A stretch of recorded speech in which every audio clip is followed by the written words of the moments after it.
2 weeks after the battle at Jupiter, a much larger fleet approached the Azurian homeworld.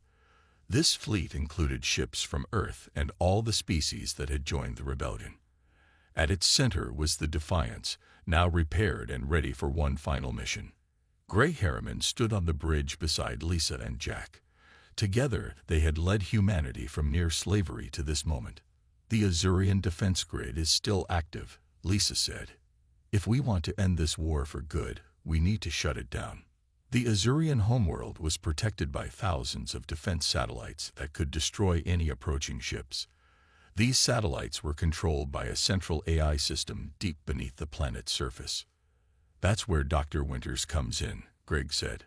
Dr. Winters and engineer Kevin Monroe had been working day and night since the battle at Jupiter. They had studied the captured Azurian ships and made an important discovery. "The Azurian Central AI has a fatal flaw," Dr. Winters explained to the Allied leaders. "It was programmed thousands of years ago and never updated. Kevin and I have created a virus that can shut it down. But we need to get close enough to upload it," Kevin added. Major Delgado and his Special Forces team volunteered for the dangerous mission.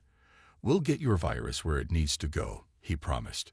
As the fleet neared the Azurian homeworld, they used captured Azurian ships as cover. Major Delgado's team landed on the planet in a small, unmarked ship that slipped past the outer defenses. From orbit, the Allied fleet watched and waited. Everything depended on Frank's team now. On the planet, Frank's team moved quickly through the Azurian capital. The streets were in chaos.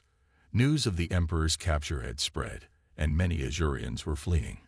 "The AI control center should be beneath that building," Frank told his team, pointing to a tall tower in the center of the city. They made their way inside, using stealth suits based on Kevin's shield technology.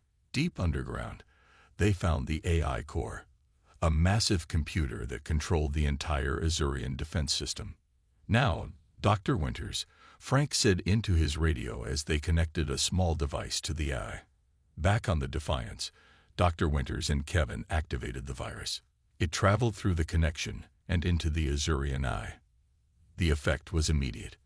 All across the planet, defense systems shut down. The satellites in orbit went dark. The Azurian ships still defending the planet lost power. "It worked," Kevin shouted. The Allied fleet moved forward, unopposed. They surrounded the planet and sent a message to the Azurian government: surrender or be destroyed. Without their emperor and with their defenses down, the Azurians had no choice. They surrendered. But in a hidden bunker deep beneath the royal palace, a final threat remained. Emperor Valkyr had built a doomsday weapon capable of destroying entire star systems. Now, loyal officers were preparing to activate it. Lieutenant Maria Rodriguez, who had infiltrated the palace security system, discovered this final threat. "They're going to destroy their own planet rather than surrender," she reported. "We have 10 minutes. Maria led a small team through the palace. They fought their way past the last loyal guards and reached the bunker just as the officers were activating the weapon. In a fierce but brief fight, Maria's team stopped them. The doomsday weapon was disabled permanently. The war was truly over. 2 months later, representatives from all worlds in the former Azurian Empire gathered at the Galactic Council. This time, Gray Harriman was not there as a beggar, but as an equal. "The Empire is no more," the council leader announced. "In its place, we establish the Galactic Alliance, where all species have equal voice and equal rights." Greg was asked to speak. He looked around the chamber at the many different aliens, beings that had once been enemies or strangers, now allies. "When the Azurians first came to Earth, they mocked us," he said. "They thought our differences made us weak. But they were wrong. Our differences are our strength." He gestured to the humans and aliens standing together. "Look around. This is what victory looks like. Not one species ruling over others, but all of us working together." Commander Zethkor, now a prisoner awaiting trial, watched from a side chamber. He finally understood his mistake. The Empire had mocked Earth, but humanity's counterstrike had not just defeated them. It had changed the galaxy forever. The day of the battle came faster than anyone expected. The Emperor, driven by anger and pride, pushed his fleet to reach Jupiter ahead of schedule. The Allied forces had barely finished their preparations when Azurian ships appeared on their sensors. "They're here," Lisa said to Admiral Donovan on the bridge of the Defiance. 600 ships. Jack nodded. "And we have 200. He looked at the quantum displacement weapon that had been installed in the center of the bridge. It was their best hope. "The plan remains the same," Jack said to all ships. "We need to create an opening for the Defiance to reach the center of their fleet." The Allied fleet moved into position. Human ships in the center, Centauri ships on the left flank, and Felurian vessels on the right. The smaller Krell scout ships darted between them. The Azurian fleet approached in a tight formation with the Emperor's massive flagship in the middle. It was 5 times larger than any other ship. "All ships, prepare to engage," Lisa ordered. "Remember your training." The two fleets met in the space near Jupiter's largest moon.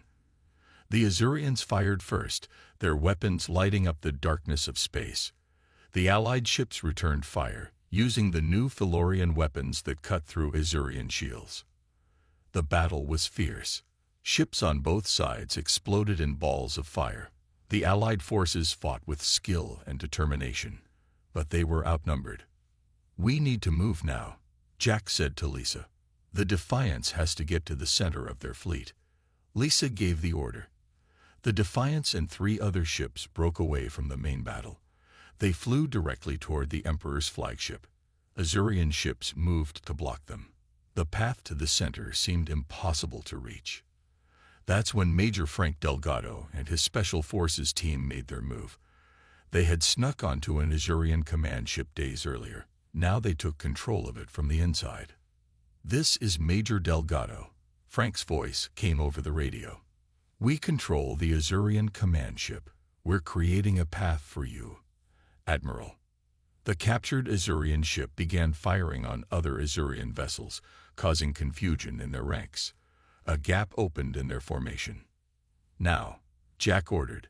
The Defiance shot forward, racing toward the Emperor's flagship. Azurian ships fired at them from all sides.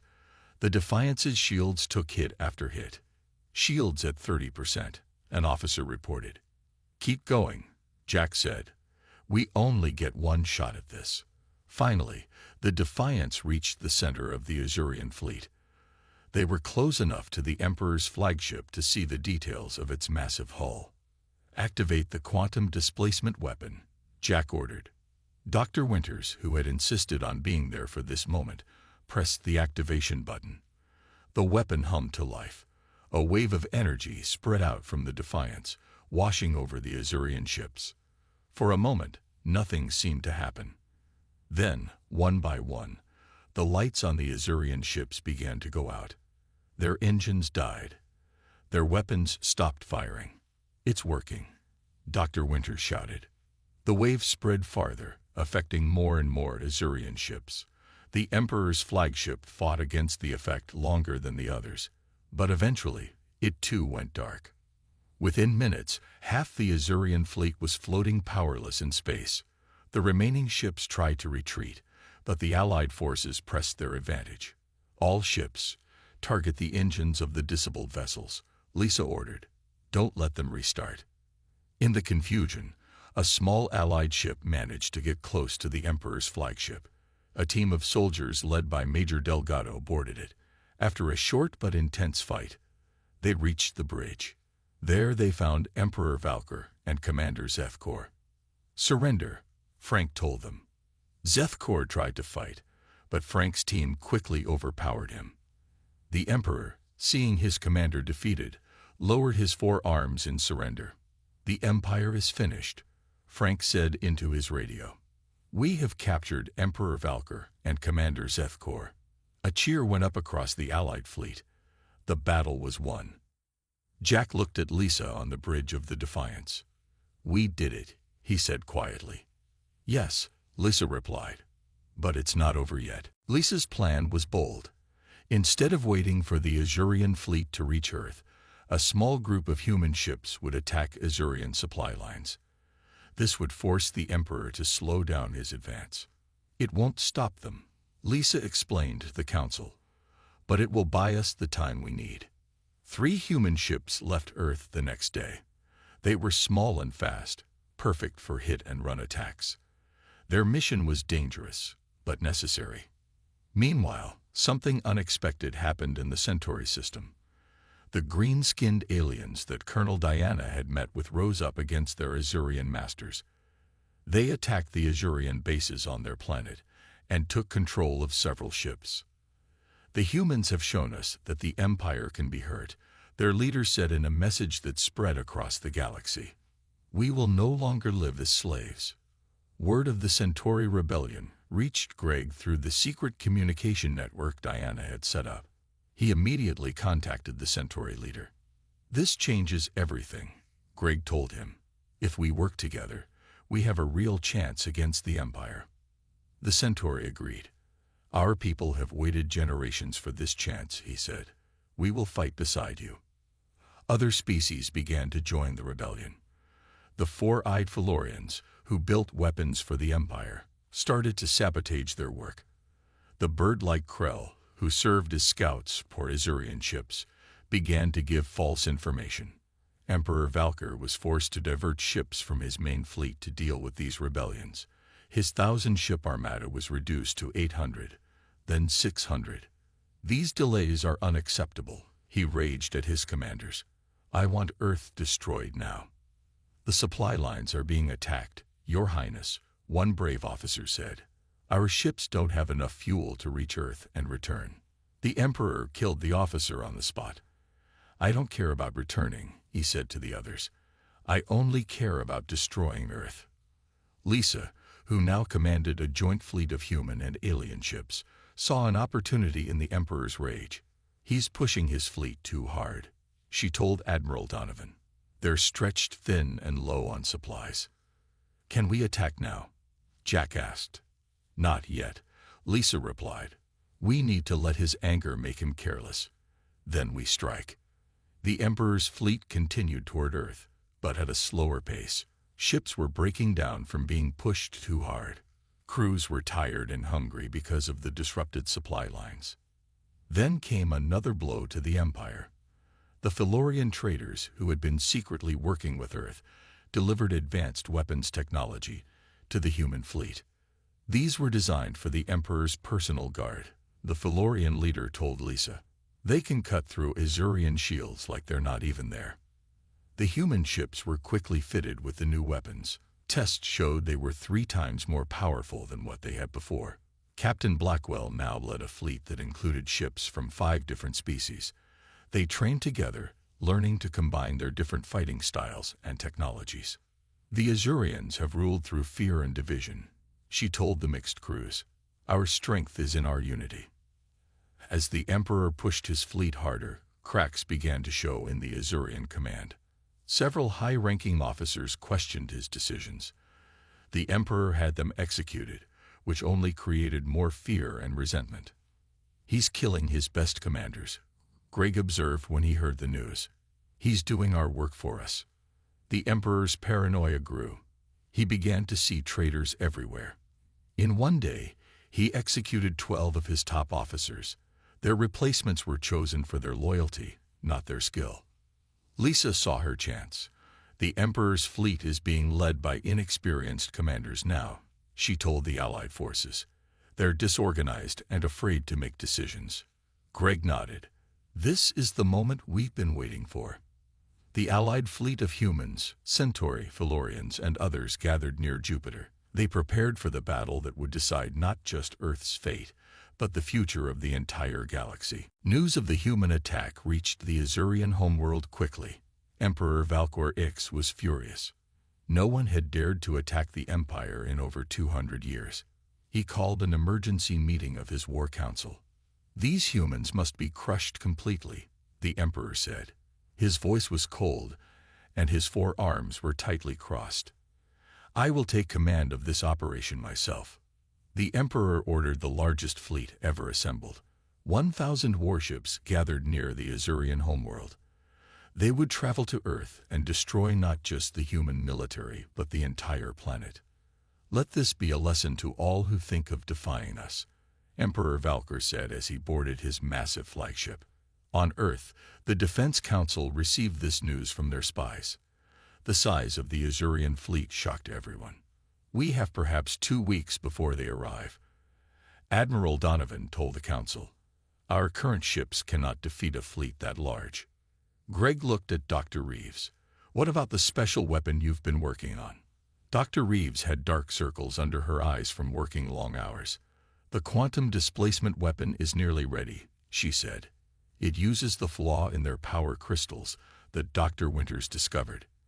Instead of just disabling their ships for a few minutes, it could permanently shut them down.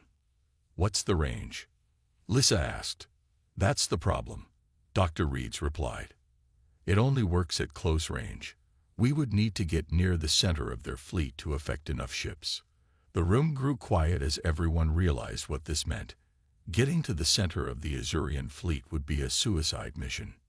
Meanwhile, Colonel Diana Wright was carrying out a different kind of mission. She traveled secretly to meet with representatives from other species that the Azurians had conquered. Her ship landed on a small moon where the meeting was to take place. The Azurians have controlled us for generations, said a tall, thin alien with green skin. He was from the Centauri system, but we have never stopped hating them. Same for us, said another alien with 4 eyes. We mine their metals and build their ships, but we dream of freedom. Diana showed them videos of the human attack on Titan. We've proven they can be hurt, she said. If we work together, we can do more than hurt them. We can break their empire. The aliens were impressed but cautious. The Emperor has called their biggest fleet, one said. If they destroy Earth, what hope do the rest of us have? We have a plan, Diana assured them, but we need your help. Back on Earth, Dr. Reeves finished the quantum displacement weapon. It was smaller than everyone expected, about the size of a small car. It needs to be installed on a ship, she explained. The ship will need to get close to the center of their fleet. Admiral Donovan nodded. I'll take the Defiance. Jack, no, Lisa protested. We need you to command the fleet. This mission requires our best ship and best captain, Jack said firmly. That's the Defiance and me. As Earth prepared for the coming battle, the Azurians showed their anger. They sent a massive warship to destroy Earth's base on the moon. The attack was brutal and quick. 3,000 humans died as the moon base collapsed. See what happens to those who defy the Empire, Emperor Valkyr broadcast. Your planet is next. The message was meant to scare humans into surrendering. Instead, it made them more determined to fight. Greg watched the destruction of the moon base from Earth. His hands formed fists at his sides. We're running out of time, he said to Lisa, who stood next to him. Our allies aren't ready. The fleet isn't ready. We need more time. Lisa looked up at the sky where the broken moon hung. Then we'll have to make time, she said. We need to slow down that fleet. How? Greg asked. Lisa's eyes were hard as she turned to him. By bringing the fight to them instead of waiting for them to come to us. The attack began at what Earth called 0 hour. All 4 ships, Defiance, Courage, Liberty, and Justice, jumped into action at the same time. They appeared near an Azurian outpost on Titan, one of Saturn's moons. The outpost was a fuel depot where Azurian ships stopped to refill their tanks. Admiral Jack Donovan stood on the bridge of the Defiance. His face was calm, but his hands were tight on the rail in front of him. Activate stealth shields, he ordered. The 4 Earth ships disappeared from Azurian sensors. They moved closer to the outpost. The Azurians had no idea they were there. All ships target their power stations first, Jack said into his communicator. Fire on my mark. The Earth ships took position around the outpost. Each one aimed at a different power station. Fire. Bright beams shot out from the Earth ships. They hit the power stations with perfect aim. Lights across the Azurian outpost flickered and died. Alarms began to sound, but they were too late. Second wave, target their defense systems, Jack ordered. More beams fired. The Azurian defense towers exploded one by one. On Titan's surface, Azurian soldiers ran in confusion. Their sensors showed nothing, but their outpost was being destroyed around them. "This is Admiral Donovan of Earth," Jack broadcast on all Azurian channels. "Your empire mocked us. Your leaders laughed at us. This is our answer." The Earth ships fired again. This time they hit the fuel tanks. Huge explosions lit up Titan's dark sky. Commander Zethkor was having dinner on his flagship when he got the news. At first, he did not believe it. "Humans cannot attack us," he said. "Their ships are too slow and weak." Then he saw the video from Titan. His face turned dark with anger. "Take the fleet to Titan," he ordered. "I want those human ships destroyed." Back at Titan, the Earth fleet finished their attack. The outpost was in ruins. No Azurian ships remained to defend it. "All ships prepare to jump," Jack ordered. "We hit them hard, but we need to leave before their main fleet arrives." The 4 Earth ships turned to leave, but a small Azurian patrol appeared from behind one of Titan's mountains. It fired at the Justice before the Earth ship could raise its shields. The Justice took heavy damage, its engines failed, and it began to drift. "Justice is hit," a voice called over the radio. It was Lieutenant Palmguian, the Justice's captain. "Our engines are down. We can't jump." Jack looked at his screen. Azurian reinforcements were only minutes away. "We'll tow you out," Jack said. "Courage, prepare tow cables." "No time, Admiral," Paul said. His voice was steady. "Their main fleet is too close. You need to go now." "We don't leave our people behind," Jack argued. "And we don't sacrifice the fleet for one ship," Paul replied. "We knew the risks. Justice will cover your escape." Before Jack could argue more, the Justice turned toward the incoming Azurian ships. It fired all its weapons, creating a wall of explosions between the Azurians and the other Earth ships. "Go now," Paul said. "Tell Earth we did our duty." With heavy hearts, the 3 remaining Earth ships jumped away. The Justice fought alone against the first wave of Azurian ships. It took down 3 enemy vessels before it was finally destroyed. When Zethkor arrived with the main fleet, he found only debris. The humans had escaped. "Find them," he screamed at his officers. "Find them and kill them all." But the Earth ships were already far away, heading home with news of their victory. On Earth, people celebrated when they heard about the attack. For the first time, humans had struck back against the Empire. They had shown the galaxy they were not weak. Yet the celebration was quiet. The crew of the Justice, 50 brave men and women, had given their lives so that the mission could succeed.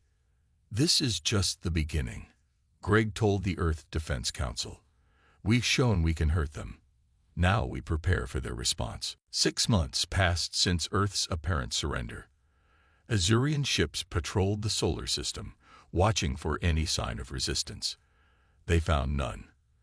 Commander Zethkor grew confident in his victory. He even reduced the number of warships around Earth, sending them to more important battles elsewhere in the galaxy. "Humans are broken," he told the Emperor during his weekly report. "They work in our minds without complaint. They build what we tell them to build. They have accepted their place." What Zethkor didn't know was that these compliant humans were carefully studying Azurian technology. Every tool they were given, every ship they helped repair, every computer they were allowed to touch became a source of valuable information. Deep beneath the Pacific Ocean, in a facility hidden from Azurian scanners, engineer Kevin Monroe worked day and night on special shields. Unlike normal shields that blocked attacks with pure energy, Kevin's design bent energy around objects, making them nearly invisible. "The Azurians rely too much on their sensors," Kevin explained to Gray Harriman during a secret meeting. "If they can't see us, they can't hit us." In another hidden lab beneath the Antarctic ice, Dr. Samantha Reeves made a breakthrough in propulsion technology. By studying the stolen Azurian drives, she created an engine that could move faster than anything in the Empire's fleet. "They think their ships are the fastest in the galaxy," she said, her breath visible in the cold air of the lab. "They're wrong." The Earth Defense Coalition established hidden shipyards in the asteroid belt, disguised as mining operations. The Azurians saw humans extracting metals, but didn't realize these resources weren't being sent to the Empire factories. Instead, they were being used to build Earth's first true battle fleet. Major Frank Delgado led the most dangerous missions. His team of 20 men and women infiltrated Azurian bases throughout the solar system. They planted hidden devices that recorded Azurian communications. They marked weak points in enemy ships. They prepared the battlefield without the enemy knowing war was coming. "Every Azurian base has a pattern," Frank told his team after a successful mission to Ganymede. "They always put their communication arrays in the same place. They always guard their fuel supplies the same way. They never change because they never expect to be challenged." After a year of secret work, humanity's first stealth warship was complete. They named it Defiance. The ship was smaller than Azurian vessels, but packed with Earth's best technology. Its shields could hide it from sensors. Its weapons targeted the weaknesses Dr. Winters had discovered. Its engines used Dr. Reeves' new design. Captain Lisa Blackwell was given command of the Defiance. "I know this ship is precious to us," she told her crew during their first briefing. "But remember, we're not just testing technology. We're testing the idea that humans can fight back." The most daring mission came when Lieutenant Maria Rodriguez led a small team to board an Azurian communication ship. Using stealth suits based on Kevin's shield technology, they slipped past guards and stole the Empire's codebooks. These contained the secret keys to all Azurian military communications. "It was almost too easy," Maria reported after returning safely. "They never looked behind them. They never checked the shadows. They're so sure of themselves." While the Azurians mocked humans in their entertainment and used Earth as an example of how resistance was futile, Earth prepared in silence. The Defiance was soon joined by sister ships, the Courage, the Liberty, and the Justice. A small fleet took shape in the hidden shipyards. Greg Harriman addressed the Secret War Council, representatives from all Earth nations who gathered in an underground bunker beneath Old Denver. "For a year, we've been silent," he said. "For a year, we've let them think we're beaten. But silence isn't surrender. It's the calm before the storm." The room filled with determined nods. "And now," Greg continued, "the storm is ready." Word of the Azurian threat spread quickly across Earth. News channels played the recordings Greg and Lisa had brought back. People watched in shock as alien leaders laughed at humans and planned to strip their planet bare. 3 weeks after their return, the Azurian Empire launched their propaganda campaign. On every communication channel across Earth, Commander Zethkor's face appeared. "People of Earth," he said with a cold smile, "your place in the galaxy has been decided. Your technology is primitive. Your weapons are toys. Your armies are weak. Submit to the Azurian Empire, and some of you may live." The broadcast showed images of Earth's cities compared to massive Azurian space stations. They showed Earth's best fighters being easily defeated by Azurian soldiers in simulated battles.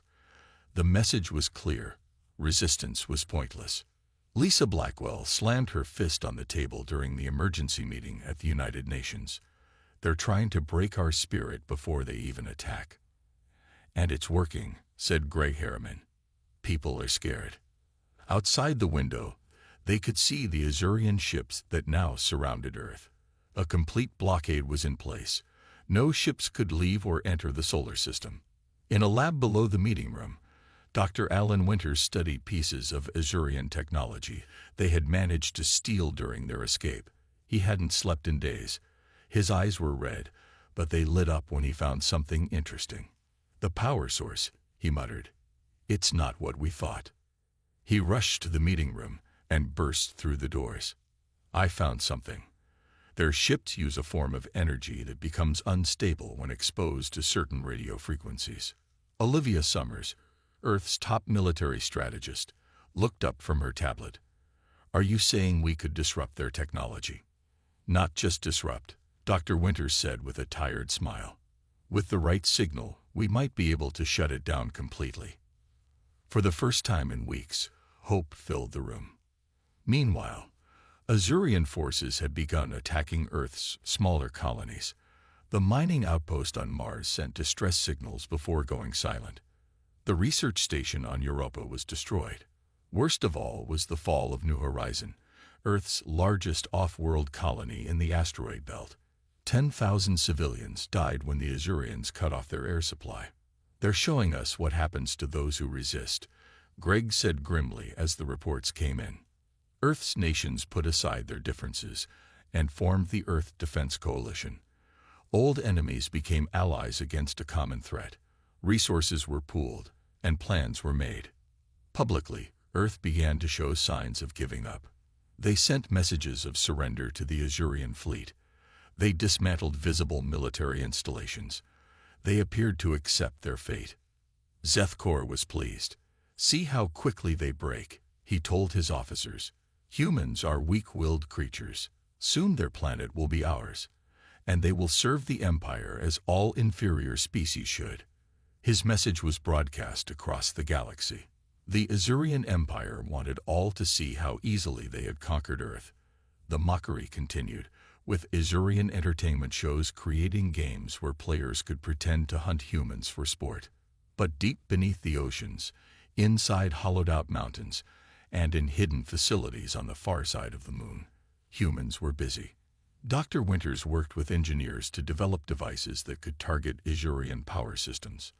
Olivia Summers trained special forces in new tactics designed to fight the four-armed aliens. Let them think we've given up, Lisa told the Earth Defense Council. Let them mock us. Let them believe we're broken. Greg nodded. While they're laughing, we'll be building something they won't expect. What's that? Someone asked. Greg's eyes narrowed.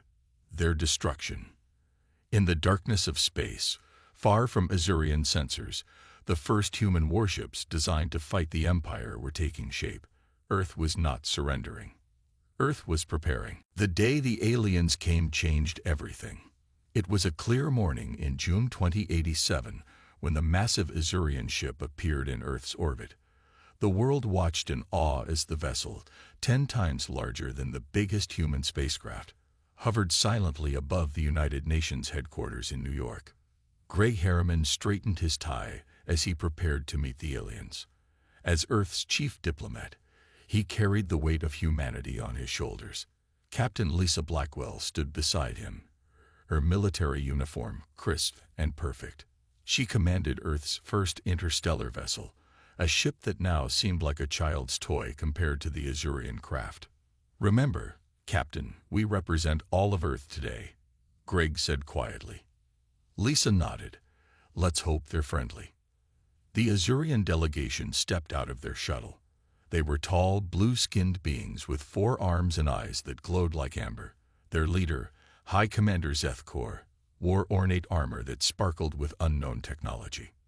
Greg stepped forward with a smile and extended his hand. On behalf of Earth, we welcome you to our world. Zethkor looked at Greg's hand with disgust. He made a sound like laughter. You expect me to touch you, human? How quaint. His words came through a translator device on his chest. The Azurian Empire rules over 300 star systems. We did not come here as friends. We came to inform you of your new place in the galaxy.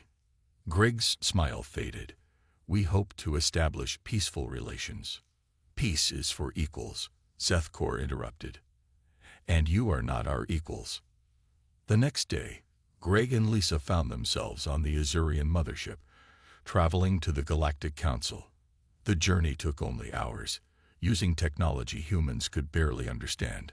The council chamber was filled with representatives from dozens of alien species. Most looked down at the humans with curiosity or pity. Zethkor addressed the council. These primitives have barely left their own moon. Their technology is laughable. Their weapons would not harm a child's toy. We propose they be classified as a Class 3 civilization, suitable only for resource extraction and labor. The council members nodded in agreement. One alien with gray skin asked, "Do these humans have anything to offer besides their planet's minerals?" "Nothing of value," Zethkor replied. Greg stepped forward. "We may be new to interstellar travel, but humans are resourceful and quick to learn. We seek friendship, not servitude." The council chamber filled with laughter. "You will be given the honor of serving the Empire," an elderly alien announced. "Your planet will provide resources, and your people will work in our mines and factories across the galaxy. This is most generous." Lisa whispered to Greg, "This isn't diplomacy. It's surrender." Later, as they waited in their quarters, Lisa discovered a hidden communication panel. She managed to access the Azurian network and found classified files about Earth. "Greg, look at this," she said, her face pale. "They plan to strip mine the entire planet. Most humans will be sent to labor camps. They've done this to dozens of worlds." Greg read the reports with growing horror. "We need to warn Earth." As they downloaded the evidence, an alarm sounded. Guards rushed toward their room. "We have to go now," Lisa said, pulling out her sidearm. They fought their way to a small shuttle bay. Lisa's military training proved valuable as she quickly figured out the alien controls. They escaped just as Zethkor arrived with more guards. The journey back to Earth was tense. Their stolen shuttle was fast but damaged from weapons fire during their escape. "Earth needs to prepare," Greg said grimly. "They think we're weak. They think we'll just surrender." Lisa nodded as she piloted the craft. "They've made a mistake. They should have studied our history better." "What do you mean?" Greg asked. "Humans don't take well to bullies," Lisa replied, her eyes fixed on the distant blue dot of Earth growing larger. "And we gotten very good at fighting back when we need to." The shuttle raced toward Earth, carrying a warning of the storm to come.